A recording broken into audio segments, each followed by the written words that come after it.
శృంగి అనే కుమారుడు కూడా ఉండేవాడు. అతను గొప్ప తపస్సు కలవాడు, కానీ చాలా కోపిష్టి.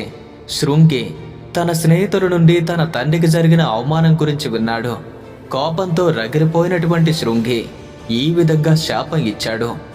నా తండ్రిని అవమానించిన ఆ రాజు ఈ రోజు నుండి 7వ రోజున తక్షకుడు అనే సర్పరాజు కాటుతో మరణిస్తాడు అని.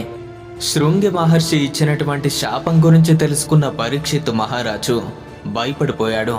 అతడు తన రాజ్యాన్ని తన కుమారుడి చేతికి అప్పగించి ఒక ఎత్తైనటువంటి స్తంభం మీద ఒక బంగారు మంటపం నిర్మించుకున్నాడు. దాని చుట్టూ కాపలాదారులు, వైద్యుల్ని, మంత్రవేత్తలను నియమించాడు. ఏ పాము అక్కడికి రాకుండా జాగ్రత్తలు తీసుకున్నాడు. అనుకున్నట్టుగానే 7వ రోజు వచ్చింది. ఇక ఎలా అయినా సరే రాజును కాటువేయాలి అనుకున్నటువంటి తక్షకుడు బ్రాహ్మణ వేషంలో వచ్చి